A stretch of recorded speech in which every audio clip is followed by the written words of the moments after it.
Olá, tudo bem com você? Nós estamos meditando na Palavra de Deus, em toda a Bíblia, em ordem cronológica. Começamos lá em Gênesis e agora chegamos a 2 Coríntios capítulo 3. E vamos dar seguimento a essa meditação até Apocalipse. De Gênesis a Apocalipse, mas em ordem cronológica. Você já leu a Bíblia assim?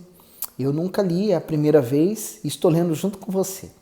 Espero que você tenha gostado. Se você gosta desse conteúdo, dê o seu gosto, compartilhe o vídeo com mais pessoas e, como sempre, nós começamos com a oração. Meu Deus, obrigado por nos dar a oportunidade de ter a palavra escrita em nossas mãos. Quantos desses da época do apóstolo Paulo, Pedro, João, não tiveram esse tesouro em suas mãos, mas nós temos. Eu peço que o Senhor abençoe essa meditação, assim como também peço que o Senhor abençoe essa pessoa que está acompanhando comigo a meditação, que ela seja atendida nas suas necessidades. Fale conosco, eu peço isso. Amém.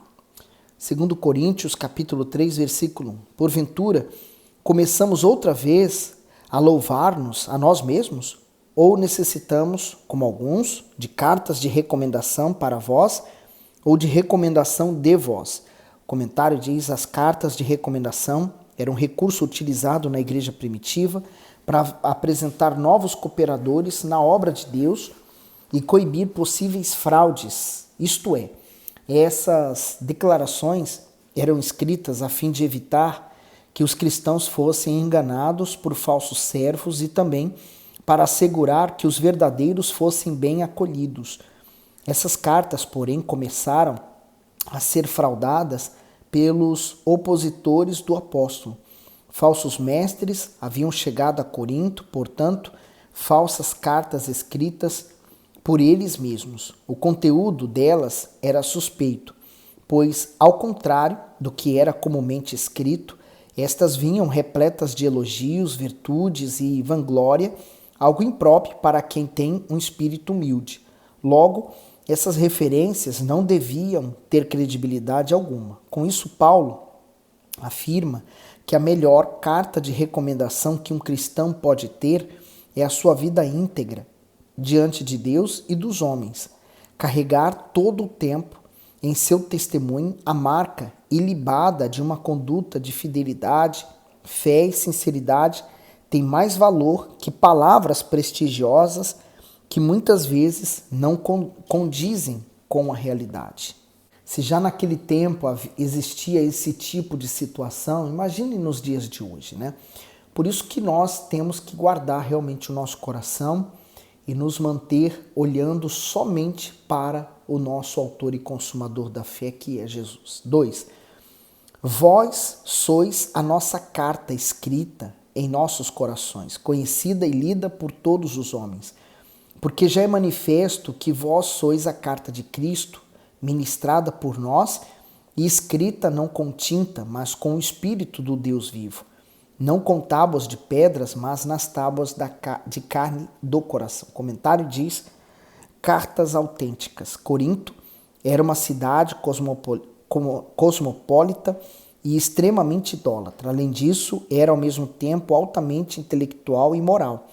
Tanto que práticas depravadas e promíscuas deram a ela a fama de ser uma das cidades mais pervertidas da antiguidade. Porém, aqueles que se convertiam ao Senhor Jesus passavam a ter uma oportunidade totalmente diferente dos demais.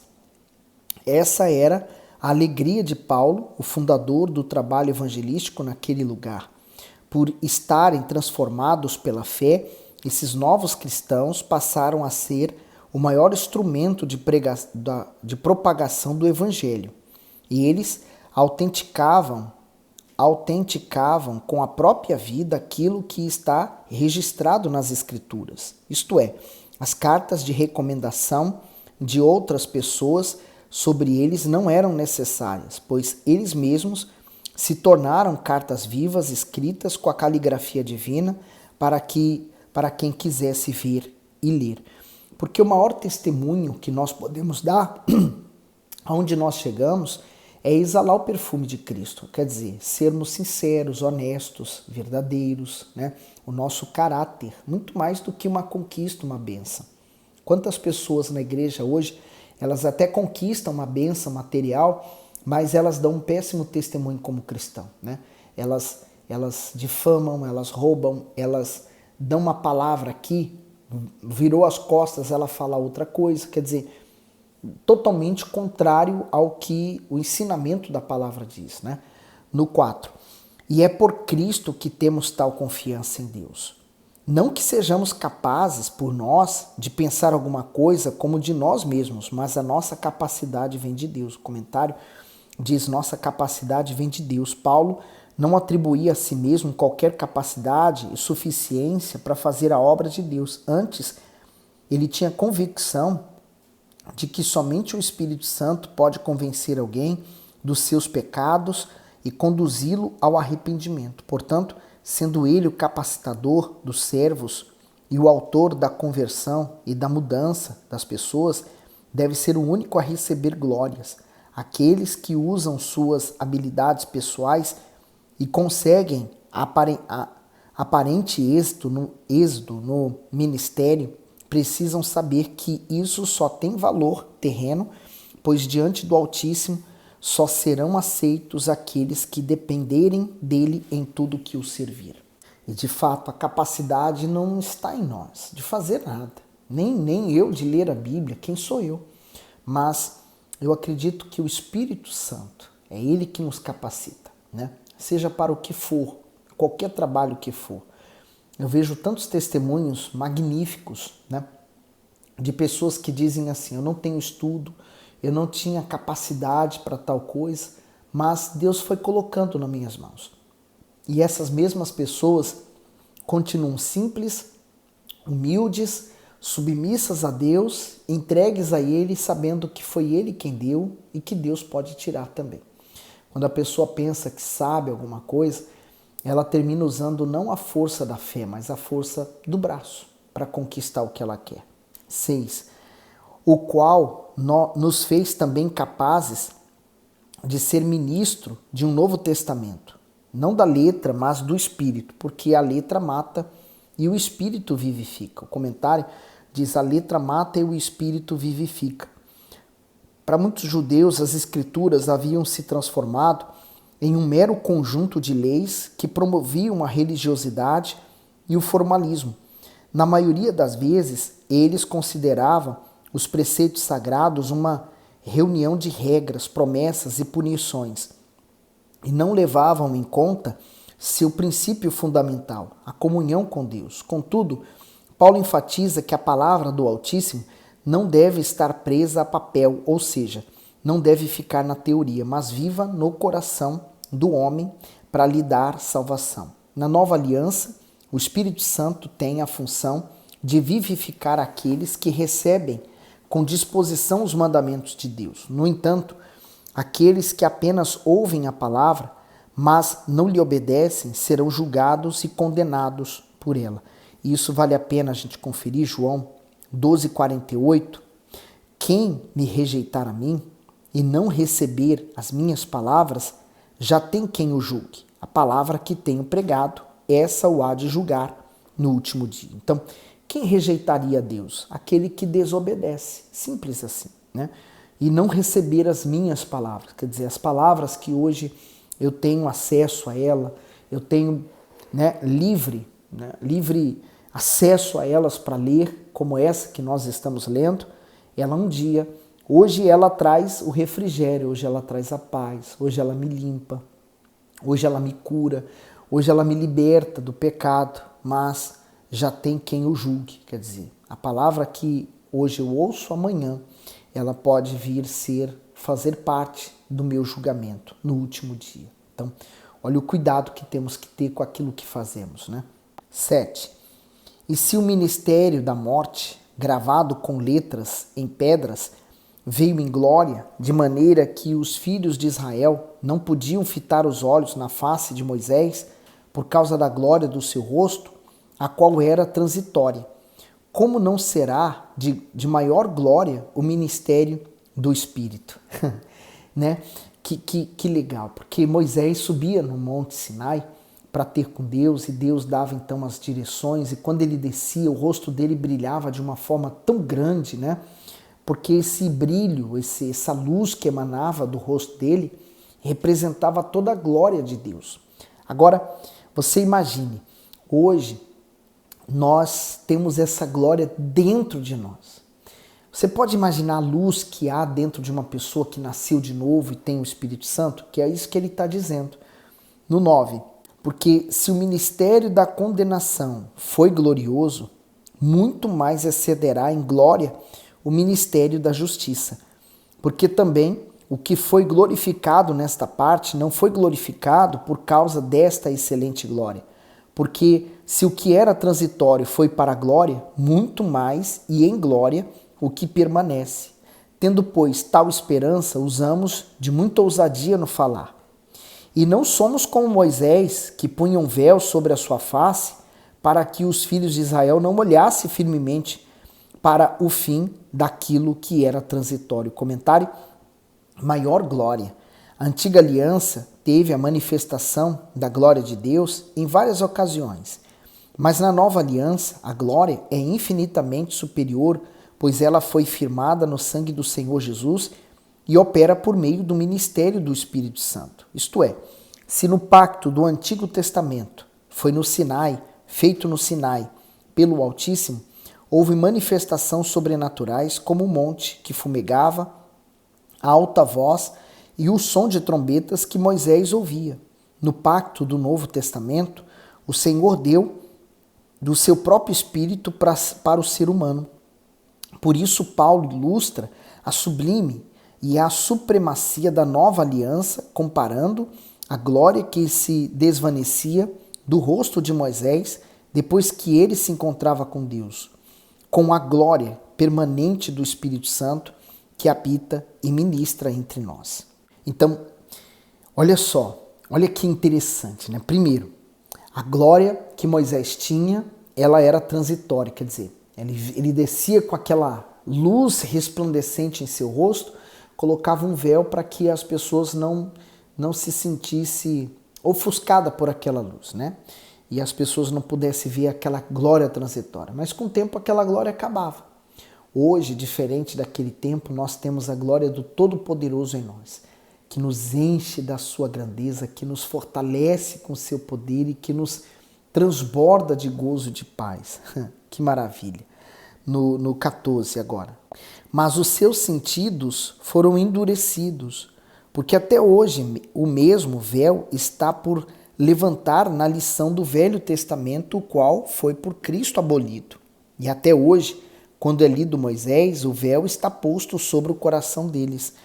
O comentário daqui diz assim: véu sobre o coração. Aqueles que se apegavam ao Antigo Testamento não conseguiam desfrutar dos benefícios do Novo Testamento, que era a própria redenção por meio do Senhor Jesus. Assim como a glória transitória no rosto de Moisés se esvanecia, a antiga aliança era temporária, por isso foi substituída pela nova aliança. Ainda hoje, o apego às tradições e à religiosidade tem mantido muitas pessoas com o entendimento obscurecido e, com isso, elas não têm se beneficiado dos privilégios que o Evangelho oferece. Infelizmente, qualquer que seja a tradição religiosa, ela é como uma parede que separa a pessoa. Por exemplo, tem pessoas que, por causa da religião, ela é capaz de matar até o outro ser humano. Ela é capaz de humilhar, ela é capaz de desprezar, de não ajudar, de não estender a mão, quando o que o Senhor Jesus ensinou foi o amor ao próximo, não o ódio ao próximo, né? Mas a pessoa coloca a religião dela acima do ser humano. E aí está o erro de muitos. 16. Mas quando se converterem ao Senhor, então o véu se tirará. Ora, o Senhor é o Espírito, e onde está o Espírito do Senhor, aí há liberdade. O comentário do 17 diz assim: a liberdade. O pecado leva a alma humana para o cativeiro espiritual, isto é, aqueles que vivem em iniquidade e longe da obediência ao Salvador, vivem na escuridão do mal e têm Satanás como o carcereiro dessa prisão.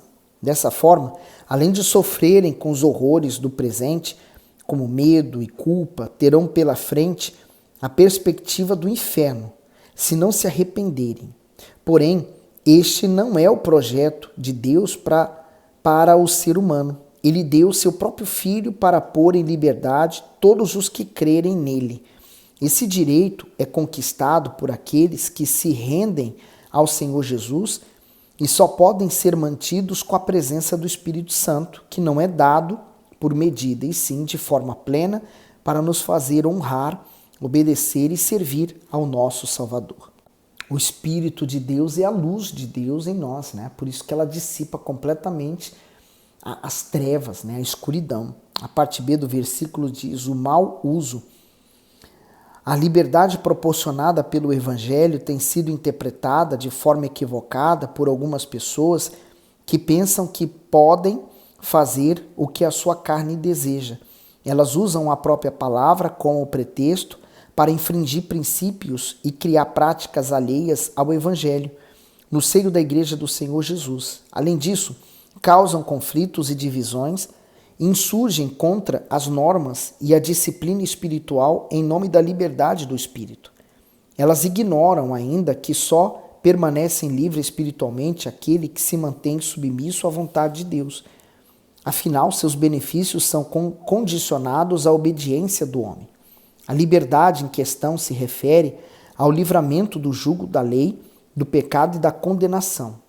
Essa liberdade também concede o privilégio a todo ser humano de poder agradar e servir ao Senhor de forma plena. Por isso que só há libertação completa na vida de uma pessoa quando ela recebe o Espírito Santo. Por isso que ele diz: onde está o Espírito do Senhor, aí há liberdade. Então, sem ele, não há libertação completa.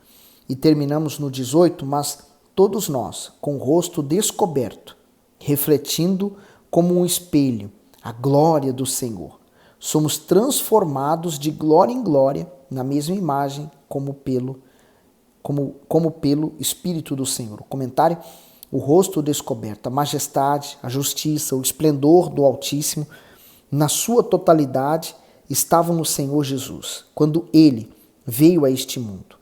O Senhor viveu sem véu e sem obscuridade alguma, permitindo com isso que todos contemplassem a santidade do Senhor.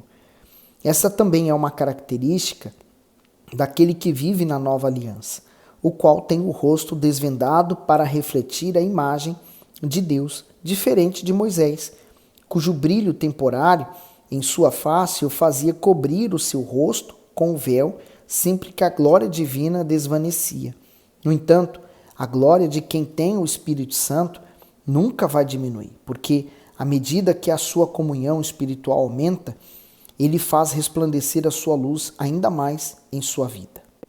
Eu quero em mim refletir a imagem do meu Senhor. É como se ele estivesse diante de mim e eu fosse o espelho. Então, quando a imagem do meu Senhor vem até mim, eu vou refletir a imagem dele. É isso que acontece, né? Porque por melhor que seja o ser humano, ele não consegue ser como o Senhor Jesus, perfeito. Mas ele pode buscar essa perfeição obedecendo a Deus. A parte B diz assim: de glória em glória, quanto mais contemplamos a luz por meio da intimidade com Deus e com a sua palavra, mais seus raios brilham sobre a nossa vida. O espelho do Evangelho reflete a imagem e o caráter que o Altíssimo quer em nós. Dessa forma, somos transformados de tal maneira que aquela imagem do homem caído, herdada de Adão, deixa de existir. O papel do Espírito Santo é o de nos aperfeiçoar, dia após dia, para que nos tornemos cada vez mais semelhantes ao Senhor Jesus. Por isso que é uma declaração um pouco injusta a pessoa que diz assim: eu já conheço a Deus. É tão pouco, né? O primeiro passo realmente é você entregar a sua vida a Jesus e começar uma caminhada com Jesus. Mas é só o primeiro passo. E se você para nele, é como se você ficasse criança eternamente. Não faz sentido. Você precisa crescer, amadurecer, desenvolver, né? E isso vem com o tempo. Então, quanto mais tempo você investe na sua fé, na sua vida com Deus, mais você cresce. Você tem crescido na presença de Deus? Você tem desenvolvido sua fé ou não? Não sei. Faça você responda para si mesmo e, claro, né, acima de tudo, põe em prática o que você tem ouvido. Deus abençoe você, até o próximo vídeo.